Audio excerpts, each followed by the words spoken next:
Hey, now, what's up, everybody? Happy Monday. It's your boy, Coach Lee, back for another exciting show. It's Monday, so you know what time it is. It's all about that O.T.S.B.S. You know how we do it. But before we can roll right into that, I got to bring my man with the plan, the co-pilot in the ship, my man, Uncle Leroy. What's happening, player?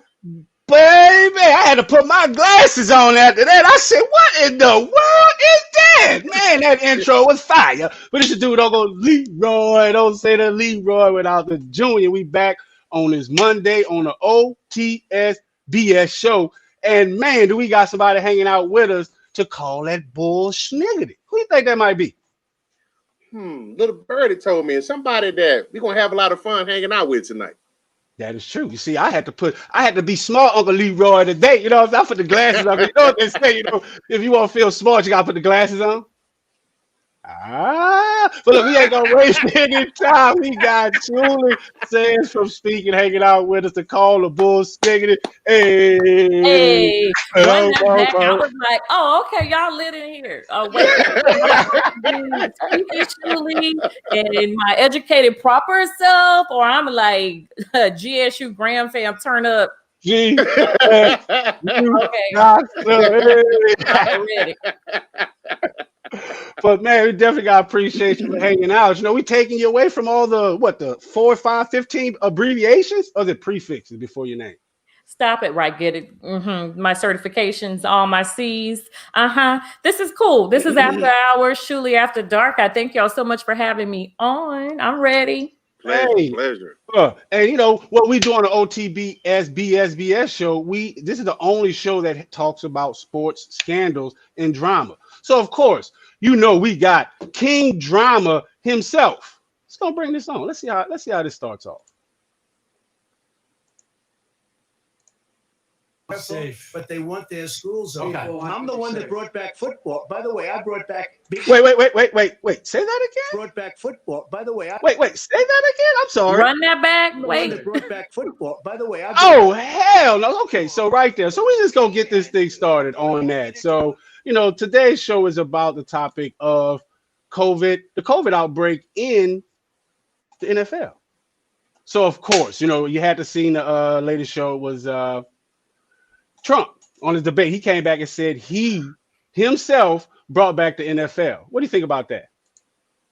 I mean, can I actually say the words? Am I saying O.T.S.B.S or can I? Oh, that's some bull. Can I start it off? I mean, I'm just saying. Hey, look, that's how we get it. That's how you're gonna fit in nicely. Okay. Okay. But yeah, that's definitely some bull. So you know what's been going on with this COVID? What you think about this, Coach Lee? Like, it's been crazy. What do you think about it? Hey, you know, initially, clear my throat for this and get ready for this. They initially, they came out. I was like everybody else is out there. Didn't have too many answers. A lot of questions. Didn't know how everything was going to actually, you know, come out for them. So they actually did put a protocol in place. But you know, initially with that protocol, they did a lot of testing at the beginning of the season during the training camps. So initially, 56 players tested positive before training camp. You think about the whole spectrum of it, of the players, that's a lot of people. But as far as I think it's like what 2,300, 2,500 players. Right. That's not too bad. Yeah. Not too bad. That is true. And you know, going into it, it was like what? Whole couple weeks went by where maybe like 3 people tested positive, but then it went down to 1. But now, right before, you know, he comes and says he brought back the NFL. So is that? I'm asking that one more time. Can we call that bullshit? Yes. Is there a button? Is there a button? Because I call it. Can I call it? Or y'all call it? Out of order? Because I call it. You didn't waste no time. You're like, oh yes, sign me up. Look, hey, I have that, and the side of that. Raise his hand. That is true. So what's your opinion on that? So, you know, first, you know, what do you think about his statement? He brought back the NFL. Do you think, because Sports Talk with Friends, we're powered by fans. So do you think the athletes, the fans, we wanted to see, like, he brought back the NFL. What do you think about that? Well, of course he's going to take credit for it, right? In sports, we love our sports, no matter who your team is, go Saints, whatever. But we love our sports. It's what brings us together. And yeah, we wanted it, but I think definitely we wanted to be safe. I know there were things to consider because you have the players, that's their jobs. You have so many people connected. You have the marketing people, you have the agents. They're like, it's a whole engine, right? It's a whole big system in itself. And so people needed to work. They needed those jobs.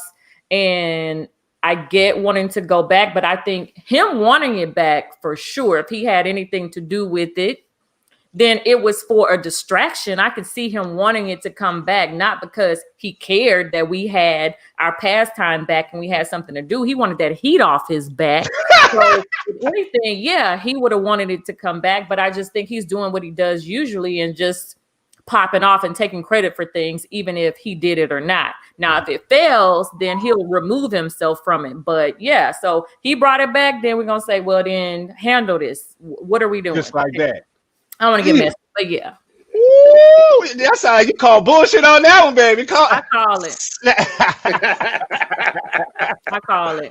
That is true because, definitely right now, and it's been crazy going into this season, like, oh, we're not going to have a preseason. We're just going to have everyone tested, and they're going to, unlike, other sports that's in the, in the finals, that's in the playoff system, they had a bubble in place. So, Coach Lee, you think they should the NFL should have put a bubble? I don't think they had the logistics in order to do that. You got to think about the players, the staff, the coaches. That bubble, I don't think it's going to be a bubble big enough for all that. So from the logistical standpoint of it, I don't think it was going to be doable for them.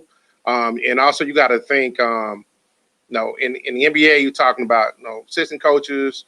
I think it's 15 players on the active roster for them. And it was on a small group of them as far as those finished out the season, those went on into the playoffs. So you got 32 teams, you're talking about 53 practice squad players, full coaching staff, trainers. That's a lot. And you're talking about a lot of this too, in order to do that. Right. But so one thing that I like the NFL did, they had like my Apple Watch, they're doing contact tracing. So, that's one thing that's recommended by the CDC, which I get it. But, to me, it's just a way to say, hey, you know what? I've contacted you. You've come in contact with me at some point. But what does that do? We had this discussion off air. Shoot, what do you think? What does this do? I have this band that tells me you and I crossed the same street, the same sidewalk together. What does that do? Do you think that actually helps, strengthen this protocol, or do you think it tears it up? In terms of the watch, or just like you said, contact tracing, that definitely helps. You can be on alert, but you still have to use your precautions. Without contact tracing, we have common sense enough to know that at this point, what are we over the 1 million mark worldwide with this? And then so many people being impacted, and that you're going into it. It's a contact sport. I read some article that's saying you can control the players, you can control what's going on in the facility, but you cannot control COVID. We don't know still how it shows up, how it acts. 1 minute is our taste buds, the next minute you got the COVID toes, you got a fever, you got a this, and just whatever. It's just hard to know. And then you have the people who are the super spreaders, and 45%, like it's just not even showing up in your body. So, okay, that's for the people who got tested. That's cool. And we know, and you're in the system, but what about the people we don't know about? So we need our precautions. We can't depend on a watch and just contact tracing, period. Right. So, like me, I'm a systems guy. I love building system, development systems. So going into this system, to this season, shout out to the LA Rams. They actually did some creative stuff. So, the NFL teams, they're protecting their facilities from the players. That's what they're doing. They're not protecting their players. So, one thing that they're doing, of course, they're going to scan your forehead. You got to, get a quick swab going into the facility. But let's say, I'm a running back, Coach Lee's a quarterback, and, you're Shuley. So, and they're not going to put all the wide receivers with the wide receivers, because if I have COVID, they don't want it to spread and take out the entire wide receiver corps. Same thing with the lineman, same thing with the quarterback. So they will put a wide receiver with the lineman. So do you think that actually helps? Who are you asking me? Yeah, either one, yes. Oh, okay. Coach Lee, what you think? Hey, it's a novel idea. But I think in if you look at it from outside looking in, how you determine what receiver and what lineman go together? Do you want the starters next to each other? Or you can have a starter and a backup? That's a lot of moving parts there. And honestly, as we see lately, can they actually keep up with who's in what room and who's in what meeting? I don't think that's possible. Right. And as a sports novice, but very opinionated speaking host, again, it sounds cute in theory. I mean, really, just like you said, from the technical football terms and knowing who to match up with who or with whom. But what about when they leave the facility? What about that? If they're not in a bubble and you're expecting them to follow the protocol outside of the facility, you can control kind of what they do. But when they go home, if they're kicking it with their friends, so they might be good today, but then what about tomorrow? And then you come in, and so you might have that one player with a totally different line of people, but then you still messed up the whole O-line. So it's like you're protecting the facility and still you're not considering your player. So I mean it sounded cute, but I can see the flaws in this, and I'm not even like you calling it. You calling? Where's my? I called BS on that one too. Hey, there's no way to keep up with that because boom, everybody got cooties. Thank you. They got wash your hands. Everybody got a cooties right now. We don't know. I don't know you, and if I know you, I still don't know you. And here's something to consider also. Now, if anybody's ever been in a football locker room before all the COVID thing, the biggest thing that you have to worry about is probably catching mono from people sharing water bottles and stuff like that, or staph infections. So if you can't control either one of those, how are you going to control this? Oh, I hadn't even thought about that one. That's true. That's true. And one thing, like you say, the dynamic with this, when we're still tracing, doing contact tracing, trying to figure out what's going on with this. How is it that Cam Newton recently he tested positive for COVID, but he was the only player that tested positive on a New England Patriots team to test positive with COVID. So I'm like, me being Uncle Leroy, don't say the Leroy without the junior. I'm like, Cam Newton is hot. How the center ain't getting? How the center? And hey, two things: either the Patriots are lying and cheating like they normally do. Well, they are Patriot for a reason. Or Cam was somewhere he wasn't supposed to be. Hey, time for the percolator. Time for the percolator. Hey, that's what I think. That's what I think. I think he was not following the protocol. Wow. I mean, he was seen, he sliding off the seat like that, he feeling the groove, so that could be something to consider. So, aside from that, because, I think that going in, of course, they had to sign this, agreement, what they're going to do. But do you think the players, the coaches, the team, the owner, who do you think should be held accountable for this, Coach Lee? And, well, I would say in this situation, right off the bat, just outside looking in now, and me being a skeptic that I can be at times, I have to start with the player first. Did he do his part as far as his protocol that was in place? Did he go somewhere where he put himself at risk? When he noticed the symptoms? When he reported to the team? How long had it been sick? Did he think it was allergies or something? Went out there and balled. Then all of a sudden, boom, I need to get tested. And I got the COVID. So I said initially, I would put it on. Wait, you say got the COVID? Who's the COVID? He got the COVID. No, right. Period. No. You heard him. He got the COVID. He did it. So, so like that. So kind of, just how he went out, maybe he didn't follow the same protocols or procedures. He just came in. Same thing with, our president. He was just at the debate and just said, don't do it. She's like, but he was just at the debate and then he comes up and tests positive for COVID. Is this some Cam Newton type stuff? What's going on here? That's BS. I call it. I'm not even waiting my turn. With Cam, I would Coach Lee on that one. Like you said, he could have not. I just think I didn't think about it. See, I don't think that deep about it because I'm not really, I guess, like I said, I'm a sports novice out here. So I wasn't considering that he was just out there trying to, do extra. But but who He's was trying shopping to for little shoots. but who was doing extra? It's just, to me, how convenient was it that whole debate last week was a hot arse mess, and then his wife, the video came out with his wife talking reckless. He's been reckless the whole time, and then suddenly, oh, I got to go to the hospital because I got the COVID. You're lying. So Two steps in the circle. You're lying. Y'all go vote. Don't be distracted by that mess. Pay attention to what's going on. Now he out. He gonna take a break from the hospital and go drive around and wave at people. Bless his soul. That's the problem right there. Go vote. Exactly. So good point. I hadn't thought of that. Yeah, Paul. Thanks. Wow, that's a very good point. So yeah, and that all takes account into this whole, protecting and isolating yourself.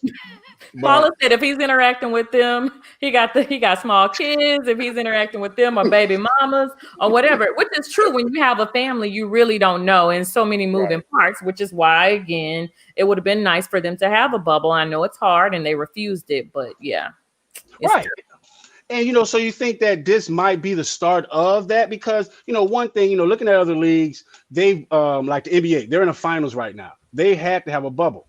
So do you think, Coach Lee, this would be the start of maybe a playoff bubble? What do you think? Oh, most definitely, because you got to think. First of all, you're talking about playoff bubble. That's money and advertising involved in that. So they got to protect their product by all means necessary. Now, as far as how this happened with Cam, I want to throw this out there now.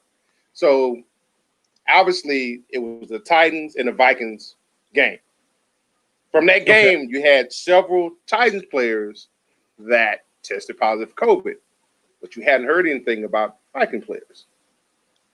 Now, the reason why I brought that up is because if I'm not mistaken, the head coach for the Titans is Mike Vrabel, right? Yeah. Belichick protege. I see where you're going with that. Nice. Hey, that's what I'm saying. It's because at the end of the day, like I say, I build database. It's all entity relationship database. All that relates. How is it that we just showed you a man come on saying, hey, you know what? I brought back the NFL. And then he seemingly took it away.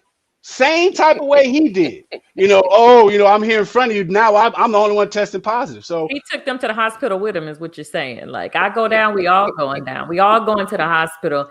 And then with this whole, COVID is not that bad. That, to me, that's a slap in the face. If we're going to be honest about that, that's a slap in the face for the people, one, who lost loved ones, and the people who are still struggling to breathe. And then, with all of my certifications, I'm a speech pathologist. And when you think about the particles and then just dealing with people, the aftermath, just everything that's coming out research wise in my profession, is that we have to be prepared to help people recover with their breathing, to get back on track. I'm doing training just to get a better understanding for protocols in place to help people with that. And so for you to come back and be like, it's not that bad. To me, that's reckless. We cannot play those games. And when you are a leader, and if you want to go deep in the art of war, then you can't be a reckless leader.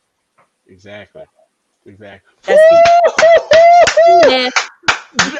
Drop them nuggets, big guy, dog. You know what? Cut the lights off. Thank y'all for coming out. God bless and good night. We gone.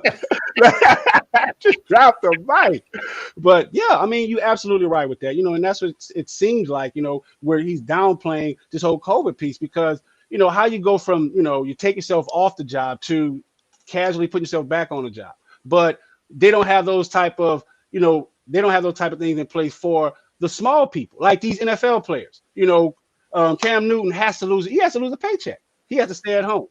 he has to go through COVID protocol, just like the Tennessee Titans. Shout out to the Tennessee Titans players because they actually, I don't think they had any recent positive tests. So definitely shout out to them. So, we got some black girl magic in here. Dale Block, Dale, you know what I'm saying? Hanging out with us, hanging out. But yeah, man, like it's just crazy. It's just crazy going on. So, what do y'all think? Do you think, Coach Lee? Do you think heavy penalties should be in place? How do you think they can prevent this moving forward? Whew. Obviously, player paychecks. If they find out, if it's investigated and they find out that they didn't take the proper precautions in order to protect themselves and essentially protect their teams, then paychecks. But then you kind of get in that area, with the NFLPA. Are they willing to sign off on that? Also, you got to think about, again, just the logistics of putting this all together. Obviously it's going to be hard because at some point in time, because the NFL season is long, right, and it's a lot of traveling that goes on. What is it going to be like with the players and their family? Are you going to be able to bring them in? Do you want to do that? Now you're talking about preparing for one player, so to speak, but now you take that player and his immediate family. Now you're talking about 2 to 3 to 4 or 5 counting kids that are in there. So you're really starting to put a lot of stress on ability to do that. I think, but initially it's got to start with the responsibility of the players. If the players do their part and, hey, I got these symptoms, I need to get tested, and he let the team know in a timely fashion and the team didn't do nothing with it, then you're talking about the team portion on that as far as the penalties for them. So I think that's why the investigation is going on right now with the Titans and the Patriots. Right. And I think some violations are going to be pending because it's clearly, the system was working. This whole COVID NFL protocol system was working. Then they were the first to pop off and it stopped working. So I'm going to be late. What's your take on this, Shooter? What do you think? What about the penalties? Yes. You think, they should have penalties? How do you think they can prevent this moving forward? I think they should have penalties. If they have a protocol in place and the protocol is broken, for sure they should have penalties. Like you said, everybody has a responsibility. Whoever breaks protocol, you have to deal with it, because otherwise, if you let one thing go, then you're going to let everybody go. And this is not one of those things that it's curfew or you were drinking or it was something like this can impact so many people. And this thing is crazy. And I think it's going to require, like you said, on the player responsibility side, right? When you talk about mindset, athletes have the mindset of that we're going to play hard. We're going to play like Michael Jordan when they talked about how he played with the flu and all of that kind of stuff. And you're taught to ignore what's going on with your body, which means you're going to have to be tuned in and you're going to have to communicate it. You can't play around with your health and other people's health because of your paycheck. Like, this is just not one of those things.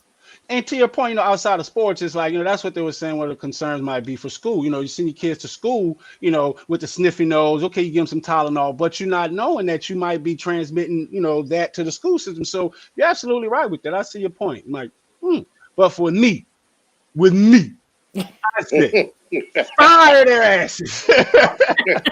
Fire them. No heavy penalties. Fire them. Put penalties, fines on the actual NFL team, the owners, because at the end of the day, I hate to put it like this, but I expect my dog to be a dog, my chameleon to be a chameleon, my fish to be a fish. So you're going to expect these people to go out there and do things that they're not supposed to do. And they're not going to be, responsible about it. You might get a small percentage of that, but it's on the system to adjust to the people, not the people to adjust to the system, I guess. I can see that. But I think just for that one aspect, that's why I'm big on systems. But you find because at the end of the day, the people don't have the money to put these systems in place. You fire these coaches that's doing reckless behavior and not taking the proper precautions. And Well, they're investigating. We're going to figure out who did what when it came to the Titans. And like you said, they will have to make a decision. And I think what they do with this will be very important because it will set a precedent for what's going to happen for the rest of the season. So it's very important how they handle it. Right. That's when the real penalties are going to come, because hey, we just saw this happen. and we put this in place, you already knew what can possibly happen. That's when the anvil's going to come down. Now, part of the thing with the Titans is they're going down there and they want to investigate to make sure that the sanitation of the facilities was done properly. I can see that because how many times have you been inside going through the drive-through line? And they got one thing to do, and that's get your order right. And how many times your order get messed up? Facts. That is true. Depends on where you go. Because think of the pictures that we've seen with them, with the misty machine and sanitizer. And I'm like, they should going over that kind of fast. Because they're like just waving it. There's no rhyme or reason to it. That can't be effective. I seen them do that when I was leaving Vegas at the airport. They were just doing.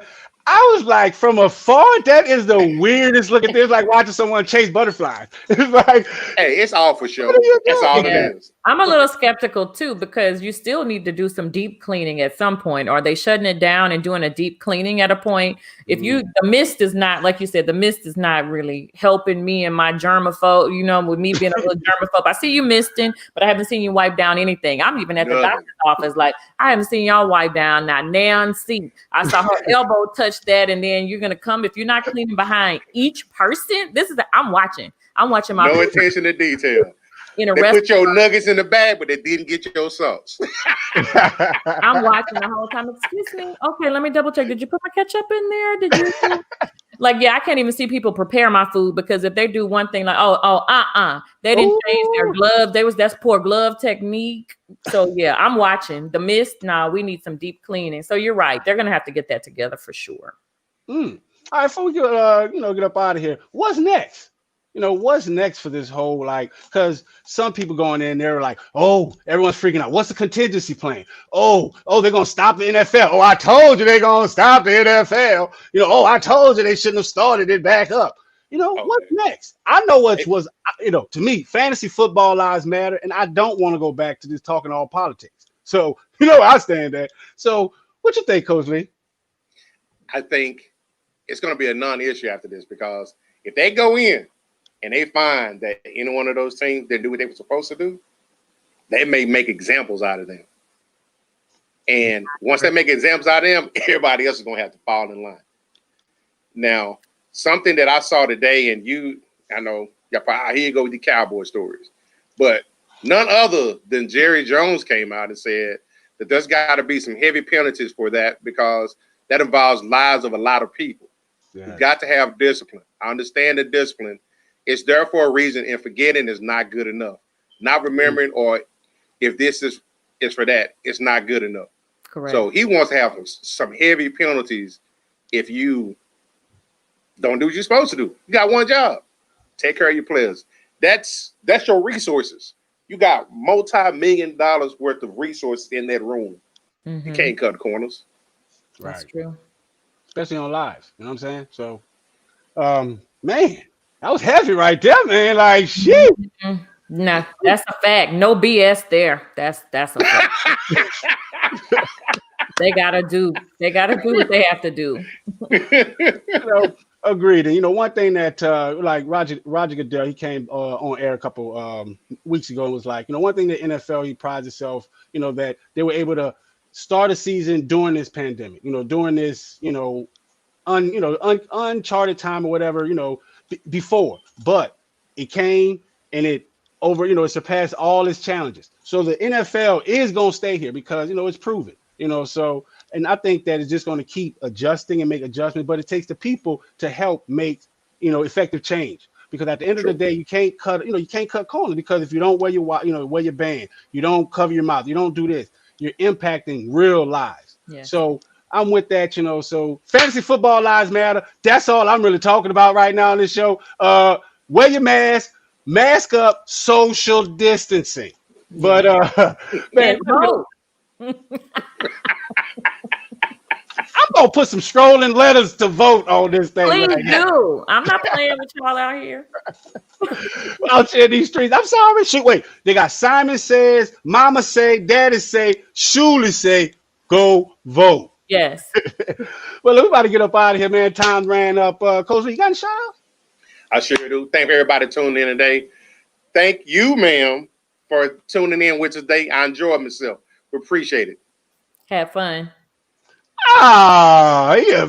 I didn't appreciate you. Took up all my time, but Hey. You knew what you were getting yourself into.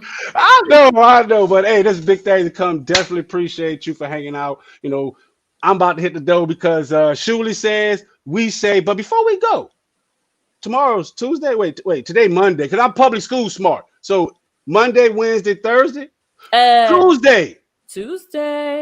Which day is it? Twisted Tuesday. You got one for us? Let's see, I got one. One. All right, y'all get ready. Can we cuss on here? Y'all just got to be careful. Vocal athletes, just like regular athletes, train. So here's one. I slit the sheet. You don't want me to say that. I slit the sheet. Use your vowels. The sheet I slit. The sheet I slit. And on the slitted. And on the slitted. Sheet I sit. Sheet I sit. Yeah. I slit the sheet I slit, and on the slitted sheet I sit. Oh, you showing off like that. That's how you. Oh, right, she's showing off right there. Ooh, wait. That's how you I put that slit together. the sheet, and the sheet slit the sheet. Say that more time. The sheet I slit, and on the slitted sheet I sit. Yeah, I sit. Yeah, that part. Twisted Tuesday. I'm ahead of that. Y'all make sure y'all tune in for the Twisted Tuesday. But it's your dude, Uncle Leroy. Don't say the Leroy without the Junior. And we out the door. Thank you all for tuning in. Tune in on Thursday. It's Speak It Thursday, 7 p.m. Central Time. We have guests. They come out to speak their truth. We always have great conversations. Come in. I'll be curating the conversation. Follow me on Instagram at Shuli Says and at Speak It with Shuli. Good night.